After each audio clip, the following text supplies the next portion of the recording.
अभी हमारे साथ में आचार्य संतोष मिश्रा जी मौजूद हैं। महाशिवरात्रि पे इनसे खास बातचीत करने वाले हैं कि आखिर लोग महाशिवरात्रि क्यों मनाते हैं और महाशिवरात्रि में हम क्या करें। स्वागत है आचार्य जी हमारे आपका भी बहुत बहुत धन्यवाद और आपके दर्शकों को भी मेरे तरफ से हर हर महादेव। आचार्य जी, महाशिवरात्रि क्या है?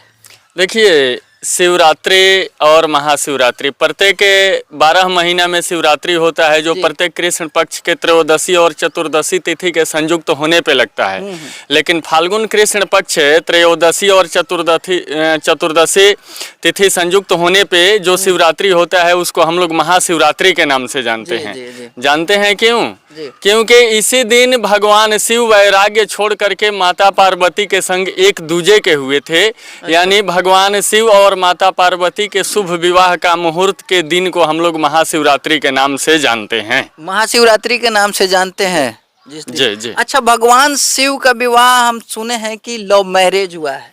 देखिए, ये दुनिया का प्रथम प्रेम विवाह है माता पार्वती और भगवान शिव का। तीनों लोक में सबसे पहला प्रेम विवाह माता पार्वती और भगवान शिव का ही हुआ है। ये बात सत्य है। तीनों लोक में सबसे पहला जो प्रेम विवाह है माता पार्वती और भगवान शिव का। देखिए, इसके पीछे भी एक पौराणिक कथा है, हरितालिका तीज व्रत का कथा। अगर जो लोग माँ बहनें सुनी होंगी अथवा जो भाई बंधु सुने होंगे उनको पता होना चाहिए कि भगवान शिव को प्राप्त करने के लिए माता पार्वती अपने सखियों के साथ जंगल में चली गई, वन में चली गई, यानी अपने पिता के घर को त्याग करके और चली गई ताकि भगवान शिव की मैं पूजा कर सकूं और भगवान शिव से मेरा विवाह हो सके। जी। हाँ, तभी से उसको, इसीलिए उसका नाम हरितालिका तीज व्रत पड़ा।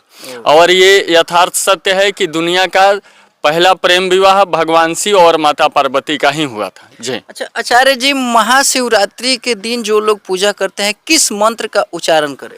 देखिए, कहा गया है कि रोग शोक सब भस्म हो जाते, ओम नमः शिवाय जो नर गाते। आपको अगर मंत्र आता है तो बहुत सारा मंत्र है जप करने के लिए। महामृत्युंजय मंत्र है, नहीं आता है तो शिव खड़ाक्षर मंत्र जिसे हम लोग ओम नमः शिवाय, ओम नमः शिवाय, ये पंचाक्षर मंत्र नहीं है, ये शिव खड़ाक्षर मंत्र है। ओम नमः शिवाय, इस मंत्र का जप करें अथवा श्री शिवाय नमस्तुभ्यम का पाठ करें।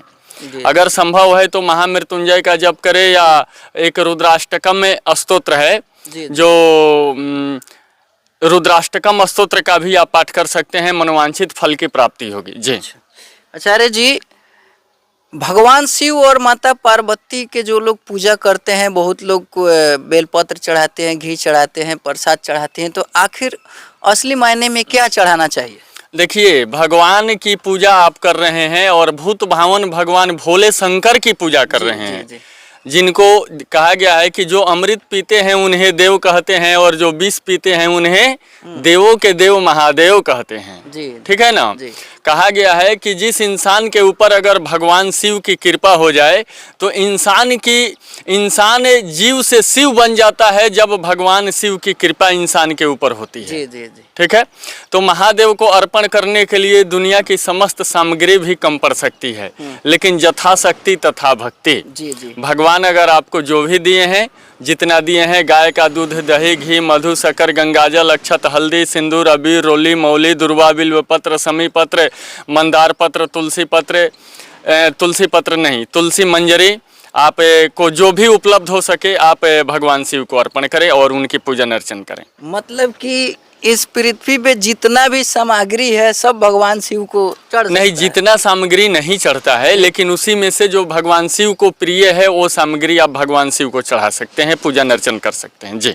अच्छा आचार्य जी, महाशिवरात्रि के दिन भगवान शिव को पूजा करें या माँ बाप को पूजा करें? देखिए, कहा गया है कि भगवान और माता पिता, भगवान से ऊंचा दर्जा माता पिता को दिया गया है। क्योंकि कहा गया है कि माँ से जन्म तो बाप से पहचान मिला, माँ से जन्म तो बाप से पहचान मिला, कदमों में इनकी जन्नत सा जहान मिला। हे प्रभु, आपसे क्या मैं मांगू, मुझे माँ बाप के रूप में सबसे बड़ा वरदान मिला। तो माँ बाप भगवान से बड़े हैं, बात सत्य है, लेकिन कुछ जगहों पे माँ बाप भी भगवान को ही याद करते हैं। तो इसलिए शिवरात्रि के दिन भगवान का भी पूजा करें, उसके साथ साथ माँ बाप का भी पूजा करें। माँ बाप का भी पूजा करें और पहले माँ बाप का पूजा करें, उसके बाद में भगवान का पूजा करें। जी। अच्छा आचार्य जी, जो लोग दुखी हैं वो महाशिवरात्रि के दिन क्या करें? देखिए, दुख कई प्रकार का होता है। कोई संतान सुख से दुखी है, जी। कोई धन से दुखी है, कोई रोग से दुखी है, या नहीं अन्य प्रकार की समस्याओं से ग्रसित जी, है। जी, ठीक है ना? जी। तो कहा गया है कि रोग शोक सब भस्म हो जाते, ओम नमः शिवाय जो नर गाते। ठीक है, तो विशेष कुछ करने की आवश्यकता नहीं है। उस दिन अगर संभव हो सके तो ओम नमः शिवाय का 108 बार जप करें, या श्री शिवाय नमस्तुभ्यम का पाठ करें, या इसके लिए आता है एक दरिद्र दुख दहन स्तोत्र। तो उस दरिद्र दुख दहन स्तोत्र का अगर कोई मनुष्य पाठ करता है जी, जी। तो मैं उम्मीद करता हूं कि 1 साल के अंदर अंदर में जो भी दुख दारिद्र आदि व्याधि रोग जरा पीड़ा है सबका समूल नाश होगा। जी, सबका समूल नाश हो जी, सकता जी, है। जी।